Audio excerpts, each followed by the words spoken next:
अस्सलाम वालेकुम everyone, welcome back to Kanwal kitchen diaries. तो यहाँ मैं आप लोगों के लिए कुछ प्री रमज़ान की रेसिपीज़ लेकर आई हूँ, जिसमें हम इमली की चटनी बनाएंगे और दही बड़े बनाएंगे, जिससे आपकी भी लाइफ आसान हो जाए और मेरी भी लाइफ आसान हो जाए। और आप इसको 1 मंथ तक स्टोर करके रख सकते हैं और मैं आपको सिखाऊंगी कि इसको स्टोर कैसे करना है। अगर आपको मेरी वीडियोस अच्छी लगती है तो लाइक ज़रूर किएगा, चैनल को सब्सक्राइब किएगा और वीडियो को शेयर ज़रूर किएगा।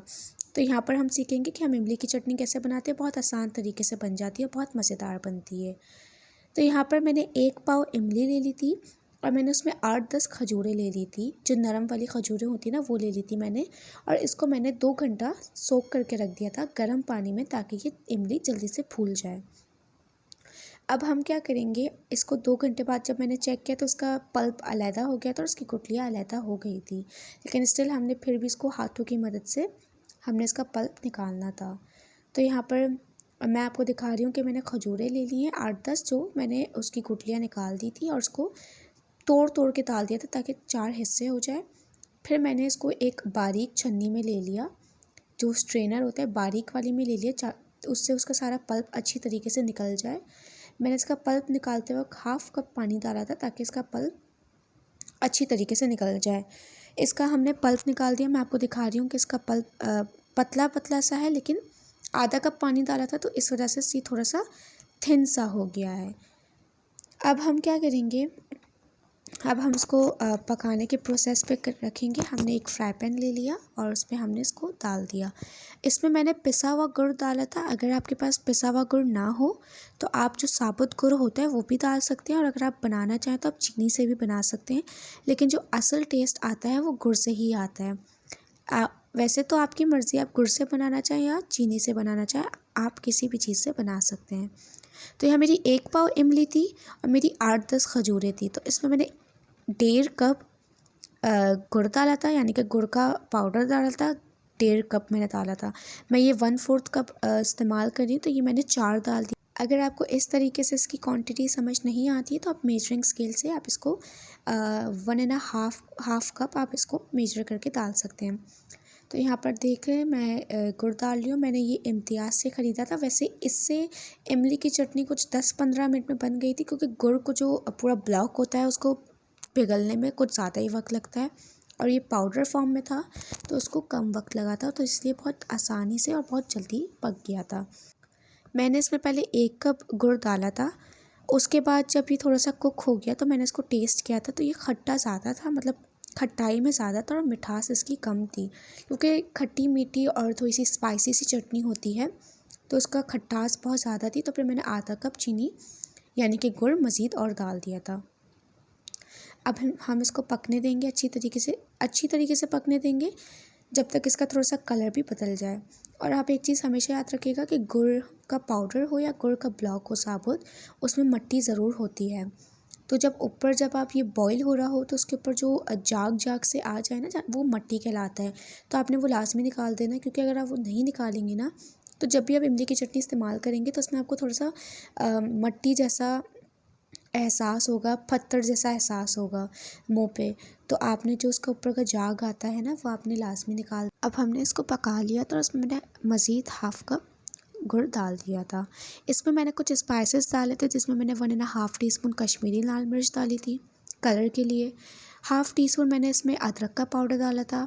1/2 टीस्पून मैंने इसमें चाट का मसाला, 1/2 टीस्पून नमक, 1/2 टीस्पून कुटी हुई लाल मिर्चें, 1.5 टीस्पून इसमें मैंने डाला था काला नमक, 1/2 टीस्पून इसमें मैंने डाला था भुना कुटा ज़ीरा और भुना कुटा धनिया।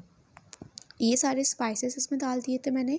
और इसमें मैंने 2 टीस्पून जो नॉर्मल चीनी होती है वो भी डाली थी। वो इसलिए डाली थी ताकि जो गुड़ की जो मिठास होती है ना, वो बहुत ज़्यादा होती है, और जो हमारे यहाँ चीनी होती है ना, थोड़ी सी वो बैलेंस वाली होती है। तो वो डालने से क्या होता है कि अगर आप इसमें नॉर्मल चीनी भी डालेंगे ना 2 टीस्पून के हिसाब से, तो जो गुड़ का जो मिठास है ना वो बैलेंस हो जाएगा, क्योंकि इसको अगर हम रखेंगे 1 मंथ के लिए तो इसमें ज़्यादा मिठास नहीं आएगी। और दूसरा, हमारी नॉर्मल चीनी डालने से क्या होता है, इस चटनियों का ना कलर फेड नहीं होता। अगर आप इसमें नॉर्मल वाली जो चीनी है मिठास डाल देंगे ना थोड़ी सी, अगर आप 1 टीस्पून भी डालना चाहें तो आप डाल सकते हैं, तो उससे इसका कलर फेड नहीं होगा, इसका जो ओरिजिनल कलर है वही रहेगा। तो ये वजह है नॉर्मल चीनी डालने की। अगर आप ना डालना चाहें तो आप स्किप कर सकते हैं। तो इसमें मैंने डाल दिया था और इसको मैंने अच्छी तरीके से पका लिया था। इतना पकाना है हमने इसको कि इसके ऊपर उबाल आ जाए। जब ये बॉईल होने लग जाएगा अच्छी तरीके से, गुड़ पक जाएगा, गुड़ मेल्ट हो जाएगा, इमली पक जाएगी, फिर आप इसको टेस्ट कीजिएगा। अगर आपको फिर भी मिठास कम लगेगी और खटास ज़्यादा लगेगी तो आप इसमें मज़ीद गुड़ डाल सकते हैं। लेकिन जब मैंने इसको अच्छी तरीके से चेक किया तो इसमें मिठास भी थी और इसमें खटास भी थी। और जो मैंने दही बड़ों की रेसिपी शेयर की है उसमें मैंने यही वाली चटनी बनाई है।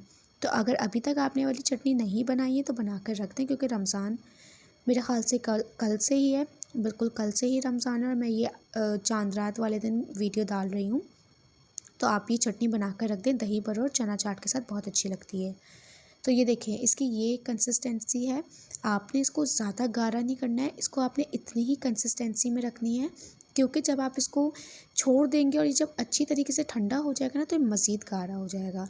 अब मैं आपको इसको स्टोर करना सिखाती हूँ। आप कोई भी क्या कहते हैं जार ले लिएगा, ठीक है। जो जार होता है ना आप उसमें इसको स्टोर करेंगे तो ये कभी भी ख़राब नहीं होगा।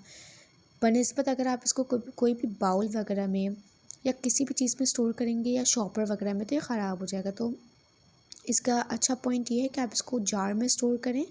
जार में स्टोर करने से यही फ़ायदा होता है ताकि वो ख़राब ना हो। तो मैं आपको उसकी अच्छी से कंसिस्टेंसी दिखा दी थी कि ये इतना ही गाढ़ा होना चाहिए। अगर आप इसको ज़्यादा गाढ़ा रखेंगे तो ये बाद में भी बहुत ज़्यादा थिक हो जाएगा, जिसकी वजह से आपको प्रॉब्लम होगी। तो ये थी इमली की चटनी की फ़ाइनल लुक। अगर आपको मेरी वीडियोस अच्छी लगती है तो लाइक ज़रूर कीजिएगा और चैनल को सब्सक्राइब भी ज़रूर कीजिएगा। अब हम आते हैं आगे दही बड़ों की वीडियो पे। तो ये देखिए दही बड़ों का ये फ़ाइनल लुक था। बहुत आसान तरीके से बन जाते हैं। मैं आपको दही बड़े बनाना भी सिखाऊंगी। आप इसको बनाकर स्टोर करके रख सकते हैं, 1 मंथ तक तो आसानी से चल जाता है। और बाहर के ख़रीदने से बनिस्बत आप घर पे ख़ुद बनाएं, क्योंकि घर पे आप साफ़ सुथरी तरीके से बना सकते हैं। बाहर वाले में ऑयल बहुत ज़्यादा होता है, तो आप घर में आसानी से बनाएं और एंजॉय करें मेरी रेसिपीज़ को फॉलो करते हुए। यहाँ पर मैंने 2 कप माश की दाल ले ली थी और 1 कप मैंने मूंग की दाल ले ली थी। अगर आपको इतने लंबे प्रोसेस पे नहीं जाना है तो आप इन दोनों का आटा जो आता है चक्की से मिल जाता है तो आप उनसे भी ले सकते हैं। तो यहाँ 2 कप माश की दाल और 1 कप मूंग की दाल ले ली थी और मैंने उसको ओवरनाइट सोक कर लिया था 3 पानी से धोकर। और 1 पानी में मैंने इसको इतना पानी डाल दिया था कि दाल नीचे रह जाए और पानी ऊपर आ जाए। और दाल जब हाथों से या नाखून से टूट रही हो ना, बस आपने उस वक्त उसका पानी फेंक देना, क्योंकि अगर उससे मज़ीद रखेंगे ना तो दाल में से स्मेल आने लगेगी। उसके अलावा यहाँ पर मैंने ले लिया था 4-5 कलियाँ लहसुन की, 3-4 मैंने हरी मिर्चें ले ली थी छोटी वाली, और मैंने 2 इंच अदरक का ले लिया था, अदरक का टुकड़ा ले लिया था और इसको मैंने छोटे छोटे पीस में काट लिया था। अब हम क्या करेंगे, और मैंने इसमें आधा ग्लास पानी ले लिया था, यानी कि 1 ग्लास मैंने पूरा पानी लिया था लेकिन इसमें सिर्फ आधा ग्लास ही गया था। हम थोड़ा थोड़ा करके इसको पीस देंगे अच्छी तरीके से। हमने इसको पीसना है, इसको बिल्कुल एक ना जैसे अदरक लहसुन का हम पेस्ट बनाते हैं ना, वैसा हमने पेस्ट बनाना है। इसको दानेदार बिल्कुल भी नहीं होना चाहिए। अगर ये दानेदार होगा तो जब आप इसको पकाएंगे तो वो दाने जो है वो मुँह पे आएंगे। तो आपने इसको अच्छी तरीके से ब्लेंड करना है। अगर पानी की ज़रूरत हो मज़ीद ज़्यादा तो आप डाल सकते हैं। मुझे आधा कप ही पानी की ज़रूरत पड़ी थी। जैसे मैंने 1 ग्लास पानी लिया था तो मुझे आधा कप ही पानी की ज़रूरत पड़ी थी। तो अच्छी तरीके से मैंने दाल पीस ली थी और अदरक लहसुन और हरी मिर्चें डालकर मैंने इसको पीस लिया था। यहाँ पर मैंने 1 टेबलस्पून सॉल्ट ले लिया है और 1 टेबलस्पून मैंने इसमें ले लिया बेकिंग पाउडर। अगर आप बेकिंग सोडा डालना चाहते हैं तो आप डाल सकते हैं, लेकिन मैंने इसमें बेकिंग पाउडर डाला था। अब हम इसको अच्छी तरीके से मिक्स करेंगे। उसके बाद हम इसमें चलाएंगे बीटर। अगर आपके पास बीटर मशीन ना हो तो आप इसको विक्स की मदद से कर सकते हैं, आप हाथों से भी कर सकते हैं, लेकिन उससे थोड़ी मेहनत ज़्यादा लगती है, लेकिन हो तो उससे भी जाए। तो मैंने बीटर इस्तेमाल किया था अपनी सहूलत के लिए, क्योंकि इतना ज़्यादा हाथों से करने की वजह से हाथों में बहुत ज़्यादा दर्द हो जाता है। तो मैं भी यही कहूँगी कि आप एक बीटर मशीन ले लें, उससे आपको बहुत सहूलत हो जाएगी। तो पहले मैंने इसको बिल्कुल स्लो स्पीड में किया था ताकि ये उड़ ना जाए, ठीक है। उसके बाद मैंने इसको फास्ट स्पीड पे किया था और ये मेरे ख़्याल से 10 से 12 मिनट में हो भी गया था। अब देखिए मैं इसको बीट कर रही हूँ और ये फ्लफ़ी हुआ जा रहा है, तो इस वजह से मुझे 2 बाउल में इसको कंबाइन करना पड़ा था, यानी कि 2 बाउल में मैंने इसको डिवाइड कर लिया था ताकि मैं आसानी से कर लूँ और ये उड़े नहीं और ये मैस ना करे। तो मैंने इसको 2 बाउल में कंबाइन किया और इसको मैंने एक पहले किया, फिर एक वाला मैंने बाद में किया। इसी तरीके से हम दोनों बाउल में जो मिक्सचर है उसको अच्छी तरीके से हम बीट करेंगे। बस इतना ही बीट करना है कि ये फ्लफ़ी हो जाए और ये डबल साइज़ में हो जाए। तो देखिए ये अभी भी मेरे ख़्याल से फ़्लफ़ी हो चुका हुआ है। और जब ये फ़्लफ़ी हो जाए मैं आपको उसकी एक टेक्निक बताऊंगी आगे जाकर कि आपको कैसे पता चलेगा कि ये हो चुका हुआ है कि नहीं। हमने यहाँ क्या करना है, एक बाउल में ठंडा पानी लेना है और हमने इस मिक्सचर का एक स्पून डाल के देखना है। अगर ये पानी के ऊपर ही है तो समझ जाएं ये हो चुका है। अगर ये नीचे बैठ रहा है तो मतलब नहीं हुआ है। मैं आपको दोनों मिक्सचर करके दिखाऊंगी कि दोनों मिक्सचर हो चुके हैं। आपने बस इसको इतना बीट करना है कि ये पानी के ऊपर रहेगा तो समझ जाएं कि ये हो चुका है। अगर ये पानी के अंदर यानी कि डूब रहा है तो ये नहीं हुआ है। इसको आपको मज़ीद इतना बीट करना है कि पानी के ऊपर रहे। यहाँ पर मैंने कुकिंग ऑयल ले लिया था और मैंने यहाँ दोनों सेम साइज़ के स्पून लिए थे, यानी कि 1 टीस्पून है और मैंने दोनों सेम साइज़ के लिए थे। और मैंने तेल जब अच्छी तरीके से गर्म हो जाए, इसको मैंने लो मीडियम फ्लेम पे रखा था और हम क्या कहते हैं, 1 स्पून की मदद से हम लोग इसके मिक्सचर को डालते रहेंगे। एक एक करके हम इसके मिक्सचर को डालते रहेंगे और इसको हमने फ़ौरन से नहीं यानी कि स्पून चलाना है। जब एक साइड पे आपको लगे ना कि कलर आने लग रहा है और ये तेल को छोड़ने लगा है, हमारी हम जो फुल्की बना रहे हैं वो तेल को छोड़ने लग रहा है, तब आपने इसको टर्न करना है। मैं आपको दिखाऊंगी आगे कि इसको आपको टर्न कैसे करना है, क्योंकि अगर डायरेक्टली आप इसको टर्न कर देंगे तो एक साइड से पक जाएगा और एक साइड से कच्चा रहेगा। ये बहुत ख़याल रखिएगा कि जब भी आप इसको बना रहे हो तो उसके लिए तेल ज़्यादा लें, क्योंकि ये ऊपर ना फ्लोट होना चाहिए, नीचे नहीं बैठना चाहिए। और दूसरी बात ये है कि जब एक साइड पे कलर आने लगे ना तभी आपने इसको टर्न करना है। अगर आपने इससे पहले टर्न कर लिया तो ये बाहर से तो उसका कलर आ जाएगा लेकिन ये अंदर से कच्चा रह जाएगा। तो बस ये कुछ चीज़ें होती हैं इसका ख़याल करने की, और इसको गरम गरम तेल में आपने डालना है। जैसे कि आप कोई भी फ्राई चीज़ बना रहे होते हैं, जैसे आप समोसे वगैरह बना रहे हैं तो आप उसको कैसे गरम तेल में डालते हैं, उसी तरीके से आपने इसको गरम तेल में डालना है। तो देखिए मैं फ़ोर्क की मदद से इसको टर्न आउट कर रही हूँ। देखिए एक साइड पे बिल्कुल हल्का सा गोल्डन सा कलर आ गया तो इसको मैं टर्न आउट कर रही हूँ। इसी तरीके से जब कलर आने लगे और ये देखें आप ये एक साथ जुड़ जाते हैं तो आप इस चीज़ के लिए परेशान नहीं हुआ करेगा, ये टर्न हो जाएंगे। इस तरीके से आपने टर्न करना है और इसे एक एक बैच करके पकाना है। आपने एक साथ ज़्यादा नहीं डाल देना है कढ़ाई में फ्राई करने के लिए। अगर आपने बहुत सारे एक साथ डाल दिए तो वो सारे एक साथ जुड़ जाएंगे और आपको उसको फ्राई करने में और टर्न करने में बहुत ज़्यादा प्रॉब्लम फेस करनी पड़ेगी। तो मेरी तरह आप बैचेस में बनाएगा और कुछ कुछ हिस्सों में डालिएगा। जैसे कि मैंने इसमें 10-15 डाल दिए होंगे, फिर मैंने इसको फ्राई करके निकाल दिया, फिर मैंने 10-15 डाल दिए, तो मेरे इस तरीके से 5-6 बैचेस बन गए थे और मैंने इतने बना लिए थे कि मेरा पूरा मंथ पे चल जाएगा। तो देखिए ये मैं इसको फ्राई कर रही हूँ। फ्राई करने के बाद इसको हम क्या करेंगे, अच्छी तरीके से जब ये फ्राई हो जाएगा तब हम इसको, जब इसका डार्क कलर सा आ जाएगा ना, जैसे बाहर की फुल्कियाँ मिलती है उसका कैसे ब्राउन सा कलर होता है, इस तरीके का कलर लाएगा कि ये जले हुए ना दिखे बट इसका कलर अच्छा हो। बस हम इसको इतना ही फ्राई करेंगे, क्योंकि अंदर से तो दाल जो है ना वो उसको हमने इतना सोक किया हुआ है कि वो बिल्कुल गली हुई है।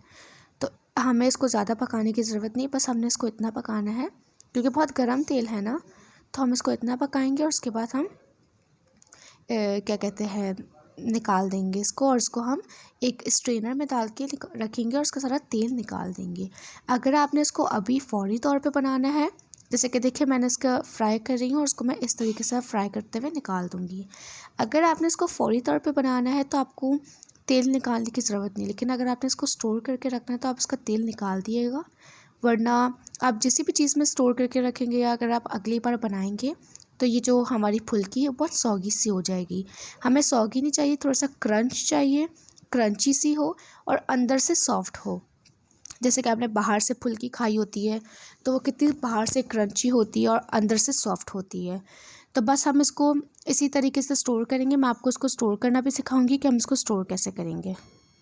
तो देखिए हमने इसको निकाल दिया था, मैं आपको दिखाती हूँ। मैंने इसको एक स्ट्रेनर में, जिसमें से इसका सारा तेल निकल जाए, मैंने इसको निकाल दिया। अब मैं आपको इसको स्टोर करना सिखाऊंगी कि आपने एक एयर टाइट जिपलॉक बैग लेना है, या कोई भी अगर आप शॉपर में डालना चाहें तो शॉपर में भी डाल सकते हैं।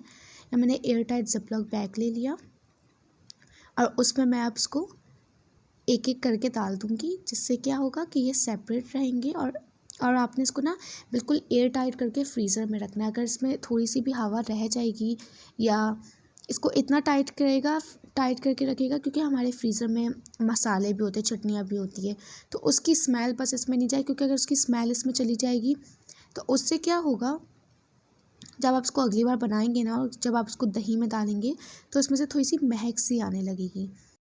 तो बस आपने कुछ टिप्स और ट्रिक्स का ख़याल रखना है, तो आपकी आसान हो जाएगी लाइफ बहुत। और अगर आप इसको स्टोर करके भी रखते हैं ना, तो ज़िंदगी बहुत आसान सी लगती है, क्योंकि ज़ाहिर सी बात है, रोज़े में रहकर इतनी सारी इफ्तारी बनाना बहुत मुश्किल हो जाता है। तो अगर आप पहले से थोड़ी सी प्री प्लान कर लेंगे या प्री प्रिपरेशन कर लेंगे, तो उससे क्या होगा कि आपकी ज़िंदगी आसान हो जाएगी। तो देखिए, मुझे जितनी चाहिए थी, इसका मैंने सारा ऑयल निकाला, उसको मैंने अच्छे से ठंडा कर दिया। जितना मुझे चाहिए था, तो मैंने इसको थोड़ा सा गर्म पानी करके डाल दिया, ताकि अच्छी तरीके से सॉफ़्ट हो जाए। फिर उसके बाद हम इसकी दही बनाएंगे। कि दही किस तरह बनाते हैं मैं आपको बताऊंगी। तो मैं इसको साइड पे रख दूंगी। अब यहाँ पर हम आ जाएंगे दही पे, कि हम इसको दही कैसे बनाते हैं। तो यहाँ पर मैंने होममेड दही इस्तेमाल किया था। ये मैंने आधा किलो जितना मैंने दूध लिया था, यानी कि आधा किलो जितना दूध था, और उसमें मैंने उसका दही बना लिया था। तो आधा किलो दही है ये, और ये आधा किलो दही हम सारी ले लेंगे, क्योंकि हमारी फुल्कियाँ ज़्यादा थी, और दही फुल्कियों में दही अगर कम हो तो उसका मज़ा नहीं आता। तो जितना ज़्यादा दही होता है उसका इतना ही ज़्यादा मज़ा आता है। तो अच्छी तरीके से हम दही ले लेंगे। और मैंने यहाँ पर पिसी हुई चीनी इस्तेमाल की थी, क्योंकि जब भी आप अगर चीनी लेते हैं ना दही फुल्की में, तो चीनी जो है ना वो मुंह पे आती है, उसके जो दाने हैं ना वो मुंह पे आते हैं। तो आप भी ऐसा करें कि जो चीनी है उसको पीस कर रख दें, तो अगर आप रोज़ बनाते तो आपको रोज़ रोज़ पीसना नहीं पड़ेगा। तो मैंने आधा किलो दही में 1/2 टीस्पून जितना मैंने नमक डाला था, और ये मेरे ख़्याल से 1/3 कप या 1/4 कप जितनी ये चीनी होगी। टीस्पून के हिसाब से 5 टीस्पून थी, यानी कि अगर आप कर लें टेबल स्पून पे तो 3 टेबल स्पून होगा। तो 3 टेबल स्पून जितनी मैंने इसमें पिसी हुई चीनी ले ली थी। हम दही को फेंट लेंगे, क्या कहते हैं, चीनी और नमक के साथ। आज यानी कि सुबह सहरी है, और मुझे अभी से ज़ुकाम हो गया, पता नहीं क्यों। खैर, तो यहाँ पर मैंने दही को फेंट ली है, और मैं वॉइस ओवर कर रही हूँ, तो इसलिए ऐसा लग रहा है कि बहुत ज़्यादा गूंजी गूंजी सी आवाज़ आ रही है, लेकिन मैं वॉइस ओवर कर रही हूँ। हम दही को फेंट लेंगे, इतना फेंट लेंगे ताकि अगर चीनी के जो दाने रह गए या चीनी के जो लम्स रह गए वो ख़त्म हो जाए, और नमक और चीनी अच्छी तरीके से दही में यकजान हो जाए, मिल जाए। तो मैं आपको दही की कंसिस्टेंसी दिखा रही हूँ। और दही में मैंने ना आधा किलो दही में सिर्फ 1/2 कप जितना पानी डाला था, मैंने ज़्यादा पानी नहीं डाला था। और मैं दही को टेस्ट कर रही थी कि ये सही मीठी है या नमकीन है। अगर आप इस पर नमकीन दही बड़े बनाना चाहते हैं तो आप चीनी को स्किप कर लिएगा, और अगर मीठे बनाना चाहते हैं तो आप चीनी और नमक दोनों लास्ट में डालिएगा। तो यहाँ पर हम इसमें फुल्की डाल देंगे, और उसको मैंने 15 मिनट के लिए छोड़ दिया था। और मैंने इसमें से यानी कि मैंने 1 पाव दही डाल दी थी, और 1 पाव दही मैंने बचा ली थी, क्योंकि जब भी हम सर्व करते हैं तो ऊपर से दही लास्ट में डालते हैं। तो यहाँ मैंने ऊपर से भी दही डाल दी थी। और अब हम इसमें जो इसके ऊपर के लवाजमात होते हैं, जैसे कि चाट का मसाला, वो तो ऑप्शनल हो ही नहीं सकता, बहुत लाजमी है। मैंने दही को यानी कि फुल्कियों को 15 मिनट के लिए छोड़ दिया था, ताकि दही जो फुल्की है ना वो अच्छी तरीके से दही को एब्जॉर्ब कर ले। और उसके बाद मैंने ऊपर से आधी दही डाली थी। तो यहाँ मैं चाट का मसाला डाल रही हूँ। चाट का मसाला डालने के बाद इसमें मैंने डाली थी इमली की चटनी, जो इसी वीडियो में मैंने आपको बनाना सिखाई है। तो आप उसको ज़रूर ट्राई कीजिएगा, और मुझे उसका फ़ीडबैक कमेंट सेक्शन पे लास्ट में दिएगा। तो यहाँ पर मैं इमली की चटनी डाल रही हूँ, जितनी आपको ज़रूरत हो आप उतनी डाल सकते हैं। इमली की चटनी डालने के बाद इसमें मैं हरी चटनी डाल रही हूँ। आप देखिए, इसमें मैं डाल रही हूँ हरी चटनी, और इसके बाद मैं डालूँगी आम की चटनी। आम की चटनी, वैसे आम का तो सीज़न अभी हैगा नहीं, लेकिन गर्मियों में आ जाएगी। तो ये मैंने आम की चटनी बाज़ार से ख़रीदी थी। तो देखें, ये बहुत आसान तरीके से दही फुल्की और इमली की चटनी बन जाती है। अगर आपको मेरी वीडियोस अच्छी लगती है तो लाइक ज़रूर कीजिएगा, चैनल को सब्सक्राइब ज़रूर कीजिएगा, वीडियो को शेयर कीजिएगा, और बेल आइकन को प्रेस लास्ट में कीजिएगा। फिर इंशाल्लाह मुलाकात होती है अगली वीडियो में। Thank you so much. अल्लाह हाफ़िज़। ख्याल रखिएगा अपना।